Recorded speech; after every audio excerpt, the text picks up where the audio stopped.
अस्सलाम वालेकुम दोस्तों, उम्मीद करता हूँ आप सब खैरियत से होंगे। जिस भाई ने मेरा चैनल सब्सक्राइब नहीं किया, सब्सक्राइब कर लें और बेल आइकन के बटन को दबा दें ताकि मेरी हर वीडियो आप तक आसानी पहुँचती रहे।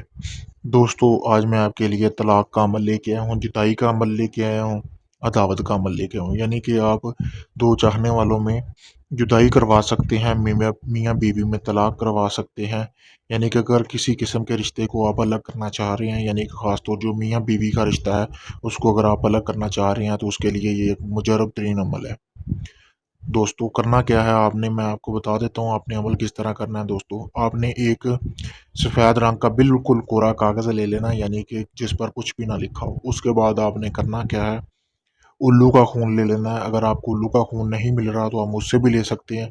वैसे अमूमन बाज़ार से उल्लू मिल जाते हैं। आपने उसको वहाँ से लेना है, लेने के बाद ज़िबा करना है, ज़िबा करने के बाद आपने उसके खून से ये सारा तवीज़ लिखना है जो मैं आपको बता रहा हूँ, ठीक है। करना क्या, आपने सबसे पहले उल्लू के खून से, यानी कि ये जो तवीज़ दिया हुआ है इस तरह ये तिलिस्म लिख लेनी है, और इनके तीनों साइडों पे आप जिस मकसद के लिए कर रहे हैं, अगर आप तलाक के लिए कर रहे हैं तलाक वगैरह कर लेना है, यानी कि अगर दो चाहने वालों में आप जुदाई करवाना चाह रहे हैं तो आपने जुदाई वगैरह के लिए कर लेना है।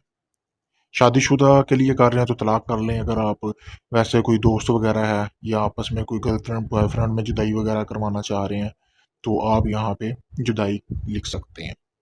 उसके बाद आपने दोस्तों करना क्या है, उसके बाद आपको ज़रूरत होगी दो तस्वीरों की। यानी कि अगर मियाँ बीवी हैं तो मियाँ बीवी की दो तस्वीरें होंगी। अगर दोस्त वगैरह हैं, यानी कि कोई इस तरह का है बॉयफ्रेंड और गर्लफ्रेंड, उनकी तस्वीर की ज़रूरत होगी। उनकी तस्वीरें आपने करना क्या है, बाज़ार से कोई गम वगैरह ले लेनी है, उसके साथ जो पेपर आपने लिया होगा जिस पे वो सारा अमल वगैरह यानी कि लिस्ट बनाई होगी आपने, उस पे आपने गम वगैरह के साथ चिपका देनी है। यानी कि आपने ये ध्यान रखना है कि जो राइट साइड पे आपने लड़के की तस्वीर लगानी है और लेफ्ट साइड पे लड़की की। और आपने करना क्या है, पहले लड़के का नाम लिखना है और फिर लड़की का नाम लिखना है, जिस तरह ये आपके सामने स्क्रीन पर नज़र आ रहा होगा आपको। आपने बिल्कुल इसी तरह लिखना है।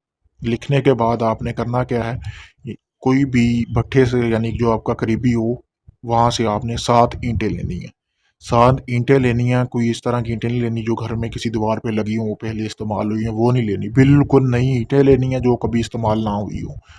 उसको लेने के बाद आपने करना क्या है, कोई ऐसी जगह तलाश करनी है जहाँ पे उनके साथ, उन ईंटों के साथ कोई छेड़खानी ना करे, यानी कि उन ईंटों को कोई बंदा हिलाए ना। कोई वीरान सी जगह देख लेनी है। और एक चीज़ का आपने और ध्यान रखना है कि जब ये आप सारा अमल कर रहे हो तो आपको कोई बंदा ना देखे, यानी कि आप छुप के ये अमल करना है। ये अमल करते हुए आपको किसी किस्म का कोई भी इंसान ना देखे। उसके बाद आपने करना क्या है, इसी तरह ये तिलिस्म बनाने के बाद आपने उसको फोल्ड कर लेना। फोल्ड करने के बाद आपने उन 7 ईंटों के नीचे इसको, यानी कि दफन कर देना, थोड़ा गड़ा लगा के तवीज़ को दफन करना है। तवीज़ को दफन करने के बाद आपने ऊपर 7 ईंटें रख लेनी है। फिर आपने दूसरे दिन ऐसे ही करना है, ये 3 दिन का अमल है। उसी तरह 7 ईंटें ले लेनी है, तवीज़ को दफन कर देना है, ठीक है। 3 दिन आपने लगातार अमल करना। ये 3 दिन के अमल के बाद अगले 24 घंटों में आप जिनके दरमियान जुदाई करवाना चाहते हैं या तलाक करवाना चाहते हैं, उनमें तलाक हो जाएगी। ये एक मुजरब अमल है, ये आपने सोच समझ के आजमाना है, ठीक है। इस अमल की मैंने ज़कात दी हुई है, आप मुझसे रब्ता करके इसकी इजाज़त ले सकते हैं और ये आप अमल कर सकते हैं। आपका किसी भी किस्म का कोई जायज़ और नाजायज़ काम है जो अब तक ना हुआ हो, वो आप मुझसे रब्ता करें। इंशाल्लाह वो आपका काम 7 दिनों से पहले ही हो जाएगा। उसके अलावा आपको किसी जिन परी या हमज़ाद की हाज़िरी का ट्रांसफ़र चाहिए तो आप मुझसे रब्ता कर सकते हैं, आपको वो मिल सकती है। मैंने अपना व्हाट्सएप नंबर स्क्रीन पर दे दिया है। अगर आपको इस अमल में किसी चीज़ की समझ नहीं आई तो आप मुझसे रब्ता करके पूछ सकते हैं। अगर